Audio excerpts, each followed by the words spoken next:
Hi welcome back to my YouTube channel. ಇವತ್ತು Sunday special chicken sambar ಮಾಡ್ತಾಯಿದ್ದೀನಿ. ಯಾವ ರೀತಿಯಾಗಿ ಮಾಡ್ತೀನಿ ಅಂತ ನಾನು ನಿಮ್ಗೆ ಹೇಳ್ತಾ ಹೋಗ್ತೀನಿ. ಸಂಡೇ ಸ್ಪೆಷಲ್ ಅಂತ ಯಾವುದೇ ಹೋಟೆಲ್ಗೆ ಹೋದ್ರೂ ಮನೆ ಊಟ ಮಾಡಿದಾಗ ಆಗಲ್ಲ ಅಲ್ವಾ. ಸೊ ಅದಕ್ಕೋಸ್ಕರ ಸಿಂಪಲ್ಲಾಗಿ ಮನೇಲೇ ಚಿಕನ್ ಸಾಂಬಾರು ಮಾಡ್ತಾಯಿದ್ದೀನಿ. ನಾನು ಯಾವೆಲ್ಲ ಸಾಮಗ್ರಿಗಳನ್ನ ಬಳಸ್ಕೊಂಡು ಸಿಂಪಲ್ಲಾಗಿ ಚಿಕನ್ ಸಾಂಬಾರು ಮಾಡ್ತೀನಿ ಅಂತ ತೋರಿಸ್ತಾ ಹೋಗ್ತೀನಿ. ಚಿಕನ್ ಸಾಂಬಾರನ್ನ ಎರಡು ರೀತಿಯಾಗಿ ಮಾಡ್ತಾರೆ. ಒಂದು ಖಾರದ ಪುಡಿ ಹಾಕ್ತಾರೆ ಅಥವಾ ಹಸಿಮೆಣ್ಸಿಕಾಯಿ ಹಾಕ್ತಾರೆ. ನಾನಿವತ್ತು ಹಸಿಮೆಣ್ಸಿಕಾಯಿ ಹಾಕಿ ಚಿಕನ್ ಸಾಂಬಾರನ್ನ ಮಾಡ್ತಾಯಿದ್ದೀನಿ. ಅದಕ್ಕೆ 6-7 ಹಸಿಮೆಣ್ಸಿನ್ಕಾಯಿ, ಕೊತ್ತಂಬರಿ ಸೊಪ್ಪು, ಹಸಿ ಶುಂಠಿ ಮತ್ತು ನಾಟಿ ಬೆಳ್ಳುಳ್ಳಿ ತೊಗೊಂಡಿದ್ದೀನಿ.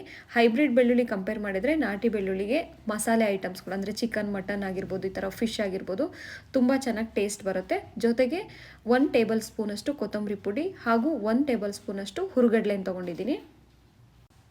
ಇನ್ನು ಚಿಕನ್ ಸಾಂಬಾರು ಅಂದರೆ ಮಸಾಲೆ ಇರಲೇಬೇಕಲ್ವಾ.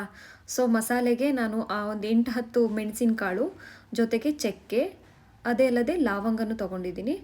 ಮತ್ತು 1 ಬಟ್ಟಲಷ್ಟು ತೆಂಗಿನಕಾಯಿ ತುರಿನೂ ಸಹ ತೊಗೊಂಡಿದ್ದೀನಿ. ಹಸಿ ಕೊಬ್ಬರಿ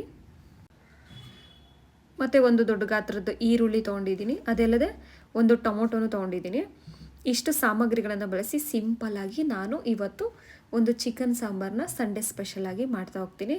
ನಾನು 1 kg ಚಿಕನ್ ತೊಗೊಂಡಿದ್ದೀನಿ. ಚೆನ್ನಾಗಿ ಅರಿಶಿನ ಪುಡಿ ಮತ್ತು ಉಪ್ಪನ್ನು ಹಾಕಿ ಚೆನ್ನಾಗಿ ತೊಳೆದಿಟ್ಟಿರುವಂಥದ್ದು. ಒಂದು 2-3 ಸರಿ ತೊಳಿತಾರೆ. ನಾನು ಸಹ ಒಂದು 2-3 ಸರಿ ತೊಳೆದು ಚಿಕನ್ನ ರೆಡಿ ಮಾಡಿಟ್ಟಿದ್ದೀನಿ. 1 kg ಚಿಕನ್ಗೆ ಎಷ್ಟು ಬೇಕೋ ಅಷ್ಟನ್ನು ಹಾಕಿ ಮಸಾಲೆ ಎಲ್ಲ ಹಾಕಿ ಖಾರ ರುಬ್ಬಿಟ್ಕೊಂಡಿದ್ದೀನಿ.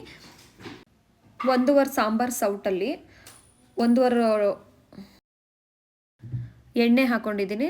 ಜೊತೆಗೆ ಪಲಾವ್ ಎಲೆ, ಅದೇ ಅಲ್ಲದೆ ಮತ್ತು ಸ್ವಲ್ಪ ಪುದೀನ ನಾನು ಈಗಾಗಲೇ ರುಬ್ಬೋಕ್ಕೂ ಸಹ ಬಳಸಿದ್ದೀನಿ. ಸ್ವಲ್ಪ ಫ್ಲೇವರಿಗಿರಲಿ ಅನ್ನೋ ಕಾರಣಕ್ಕೆ ಬಿಸಿ ಎಣ್ಣೆಗೆ ಸ್ವಲ್ಪ ಪುದೀನೂ ಬಳಸಿದ್ದೀನಿ. ಈಗಾಗಲೇ ತೊಳೆದಿಟ್ಟಿರುವಂತಹ ಚಿಕನನ್ನು ಸಹ ನಾನು ಈಗಾಗಲೇ ಮೀಡಿಯಮ್ ಫ್ಲೇಮಲ್ಲಿಟ್ಟು ಗ್ಯಾಸ್ನ ಚಿಕನ್ ಚೆನ್ನಾಗಿ ತೊಳೆದಿರೋದನ್ನು ಹಾಕ್ತಾಯಿದ್ದೀನಿ.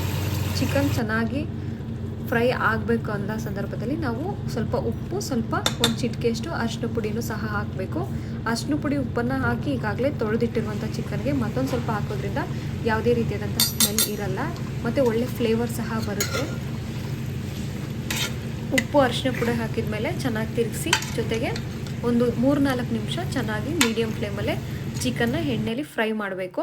ಚೆನ್ನಾಗಿ ಫ್ರೈ ಆಗಿದೆ, ನೋಡ್ತಾ ಇದ್ದೀರಾ ಯಾವ ರೀತಿಯಾಗಿ ಫ್ರೈ ಆಗಿದೆ ಅಂತ. ಪಲಾವ್ ಎಲೆ ಮತ್ತು ಎಕ್ಸ್ಟ್ರಾ ಚಕ್ಕೆ ಮತ್ತು ಲವಂಗನೂ ಹಾಕ್ತಾರೆ. ಬಟ್ ನಾನು ರುಬ್ಬೋ ಮಸಾಲಕ್ಕೆ ಚಕ್ಕೆ ಲವಂಗ ಹಾಕಿರೋದ್ರಿಂದ ಮತ್ತೆ ಅಡಿಷ್ನಲ್ ಆಗಿ ಎಣ್ಣೆಗೇನು ಹಾಕಿಲ್ಲ.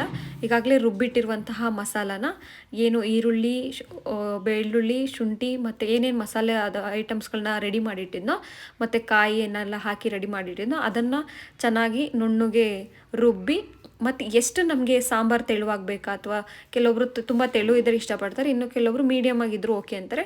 ಸೊ ನಾನಿಲ್ಲಿ 1 ಗ್ಲಾಸಷ್ಟು ನೀರು ಹಾಕಿ ಮತ್ತು ರುಚಿ ನೋಡಿ, ರುಚಿಗೆ ಏನಾದರೂ ಉಪ್ಪು ಏನಾದರೂ ಕಮ್ಮಿ ಆಗಿದ್ರೆ, ಯಾಕೆಂದರೆ ನಾವು ಉಪ್ಪಾಕಿ ತೊಳೆದಿಟ್ಟಿರ್ತೀವಿ. ಅದಲ್ಲದೆ ಸ್ವಲ್ಪ ಚಿಕನ್ ಫ್ರೈ ಮಾಡಬೇಕಾದ್ರೂ ಸಹ ಸ್ವಲ್ಪ ಉಪ್ಪು ಮತ್ತು ಅರಿಶಿನ ಪುಡಿ ಹಾಕಿರ್ತೀವಿ. ಸೊ ಈಗೇನಾದರೂ ಉಪ್ಪೇನಾದರೂ ಕಮ್ಮಿ ಆಗಿದ್ದರೆ ಟೇಸ್ಟಿಗೋಸ್ಕರ ಉಪ್ಪು ಹಾಕಿ ಜಸ್ಟ್ 1 ವಿಷಲ್ನ ನಾನಿವತ್ತು ತಗೋತಾ ಇದ್ದೀನಿ.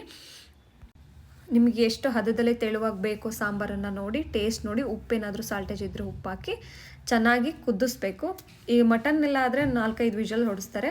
ಬಟ್ ನಾವು ಚಿಕನ್ ಆಗಿರೋದ್ರಿಂದ ಜಸ್ಟ್ 1 ವಿಷಲ್ಸ್ ಮಾತ್ರ ನಾನು ತೆಗೆಸ್ತಿದ್ದೀನಿ. ಯಾಕೆಂದರೆ ಆಲ್ರೆಡಿ ಸ್ವಲ್ಪ ನಾವು ಫ್ರೈ ಮಾಡಬೇಕಾದ್ರೆ ಚೆನ್ನಾಗಿ ಚಿಕನ್ ಬೆಂದಿರುತ್ತೆ. ಇವತ್ತಿನ ಸಂಡೇ ಸ್ಪೆಷಲ್ ಸಿಂಪಲ್ಲಾಗಿ ಬ್ಯಾಚುಲರ್ಸು ಸಹ ಸಿಂಪಲ್ಲಾಗಿ ಮಾಡ್ಕೊಳ್ಳುವಂತಹ ಚಿಕನ್ ಸಾಂಬಾರು ನಾವು ಮಾಡಿದ್ದಾಯಿತು. ಈಗ ನೀವು ಮಾಡಿಕೊಂಡು ಸವಿರಿ. ಬಾಯ್ ಬಾಯ್.